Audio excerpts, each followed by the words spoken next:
show. All right, what's up, everyone? Welcome back to another review. And my journey through all the anniversary shows leading up to Raw 25 has come to this, the 20th anniversary of Raw. And oh boy, this was a show. This is my special guest right here, a very good friend of mine. BMX. On BMX. Yeah, and he's gonna help me trek through this Train wreck. This fucking poor excuse for a 20th anniversary of a show. Yeah, it was pretty bad. It was horrible. Oh. Okay, but let's get some highlights out of the way. Okay. The opening. Opening segment. No. The video package they have, they played all the different Raw songs. Yeah. That was pretty cool. I like that. That was cool. Paying homage to the old and new. Get to hear Thorn in Your Eye again. Yeah. What a real wrestling, what a real song sounds like. Yeah. I do like the whole opening with Vince, how he announces everyone to "Welcome to Monday Night Raw." Yeah. Nice callback to the first show. Yeah. And then it goes downhill when Big Show and Del Rio comes out. Oh my God, was this stupid? Yes. This was cringe. This was definitely cringe. The only thing worth mentioning is that they throw Ricardo Rodriguez those like fucking a bucket of streamers. The shoddy writing. He throws a bucket of streamers at Big Show. Yeah. Big Show gets so pissed off he goes on a rampage. And then he overreacts. He's like, "I hate you because you're throwing confetti." Like, for what?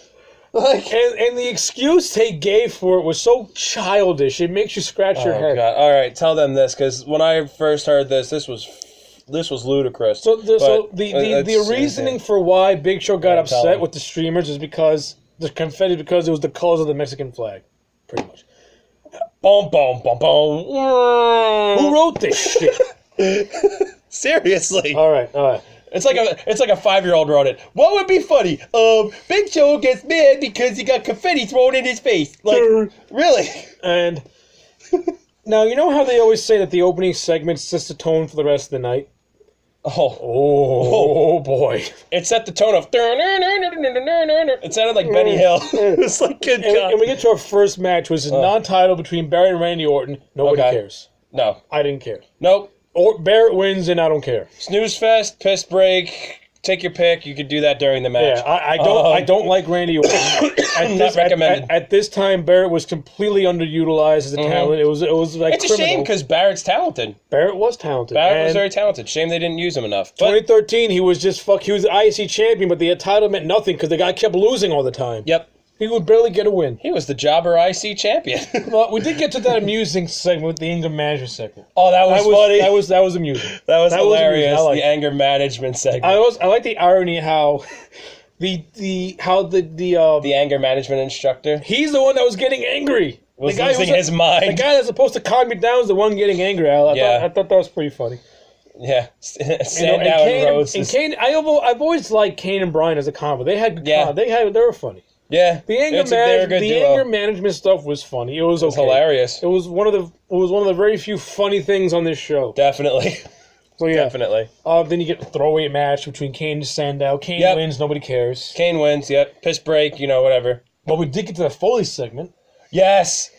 This was the moment that I'm sure a lot of wrestling fans, including myself, including the one and only AJ Legend, everybody was just like, either like about time or oh my God, Mick Foley got inducted, and it was just everybody loved it. This was a show where Foley was officially announced being inducted into the Hall of Fame. Yes, it was a cool moment because the Shield came out. Yeah, this was a time where the Shield were when the Shield were first on the scene. They were heels and they were circling Foley. They were badasses, and you're thinking, oh wow, this is something good, and then yeah.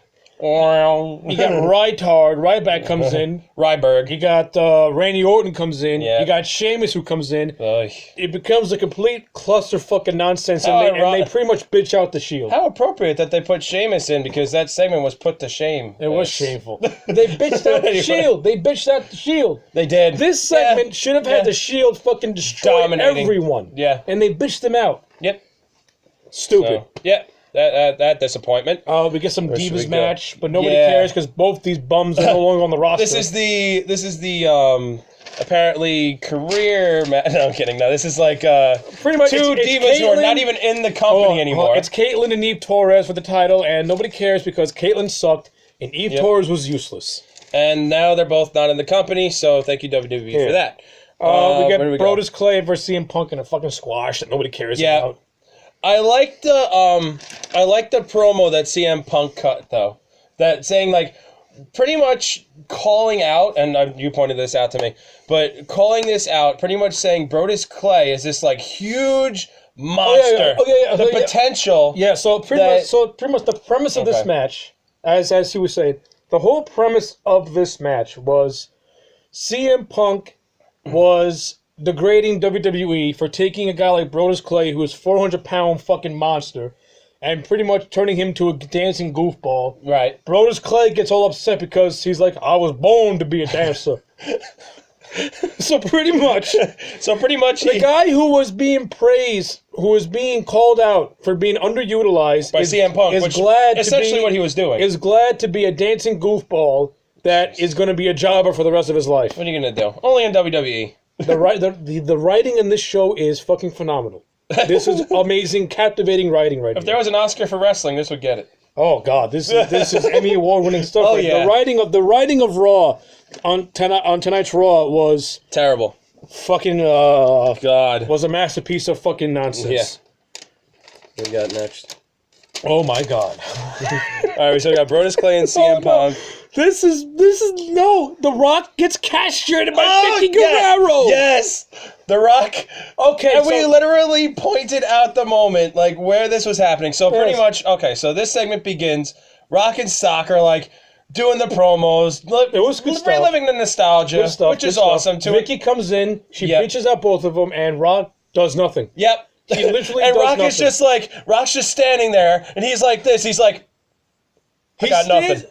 I got nothing. If this was 98 to 99, Rock would have tore that bitch to shreds. Yep. He would have fucking destroyed her.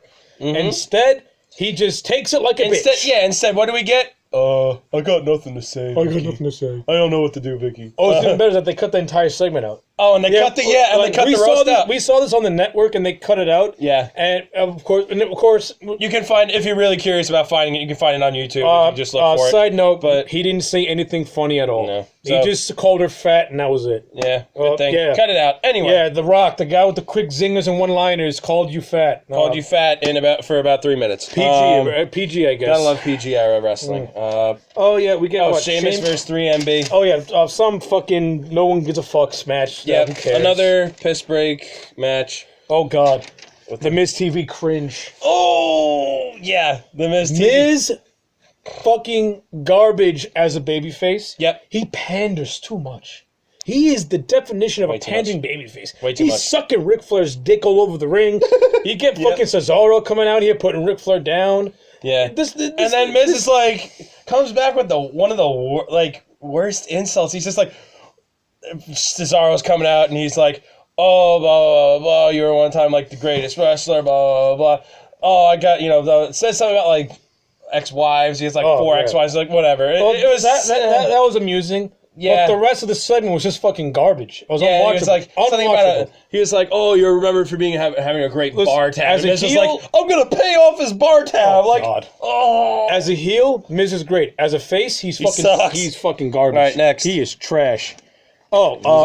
Daniel Bryan and Cody Rhodes, 2 great wrestlers. They barely wrestle. They barely get a minute of screen time. And that's a shame. Honestly, I think that's a shame. A minute and a half squash match that no one cares about. Honestly, that's a shame. I mean, they're 2, I would think, world-class athletes. And 2, it could have been an awesome match if given the time. But no. It was fucking nothing. Why? Because why? We have to get to the... Oh, okay. But, all right, it turns itself around because this was the night when one of our favorite wrestling commentators of all time, JR returns to wrestling commentary. But that got ruined with the fucking cage match from hell. But, oh yeah, and what do you... And, you could bring back JR for a lot of things. JR, they redeemed themselves a little bit later on in wrestling because they were like, oh, we're going to bring JR back for Triple H versus The Undertaker. Great idea. But you bring him back for John Cena versus Dolph Ziggler. In a cage. Okay. Oh, whoop-de-doo. Okay, now this is the part of the show where it just got fucking ridiculous. So we get to this fucking cage match. And, the whole premise of John Cena's storyline at this time was that he was on this road to redemption. He was going to have redemption because in the year 2012 was not his year, even though he main evented nearly every single pay-per-view. Yep. CM Punk was a mere mid-card champion. Won every single one of his matches. Yeah, pretty much. John Cena won more matches than he lost during his slump year. And now we get to this fucking cage match. And Dolph Ziggler. Garbage. Dolph fucking Ziggler hit this man with everything but a kitchen sink. Literally. It was a glorified 2-on-1 handicap match. Hit him with everything Dolph and Biggie. Ziggler had 90% of the fucking offense in this match. Hit him with everything and Biggie. Yeah, everything. He hit him with everything.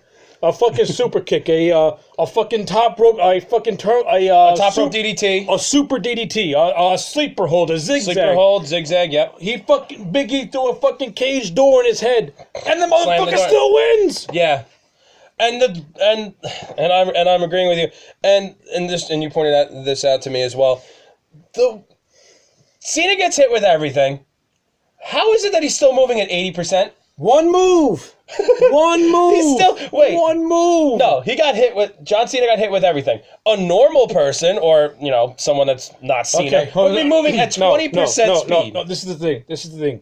Cena sucks at wrestling psychology. Yep. His psychology is fucking laughably stupid. Mm-hmm. Watch a Hulk Hogan match. That motherfucker has psychology down to a T. You watch a Cena match, that motherfucker don't know what psychology is. Vince had psychology to a T. Vince was phenomenal psychology. He was the master of facial expressions. If you Vince look was back, a fucking godfather. We'll add on to that, but we'll finish this this cage match debauchery. I don't want to talk about it no more. Okay, so anyway, all right. So then now on to Vince. Fucking garbage. Let's talk about something awesome. On to Vince. I already talked about Vince. Then we get to the last segment. We talk about psychology. Just watch fucking Vince's matches. You'll get all the psychology. You'll get it. Then we get to the final segment, which is the Rock concert that got cut out. Yep. Rock makes probably for the better for some fans. Rock makes fun of himself, which was pretty amusing. That was pretty funny. That was funny. Where the Rock was like, "Good God, look at me." And then it ends with a brawl with CM Punk because this was during the build to Rock and Punk at the Rumble for the championship, which Rock ultimately won. Yep. And the show dethroned CM Punk. Yeah, that's right. Yeah, that's right.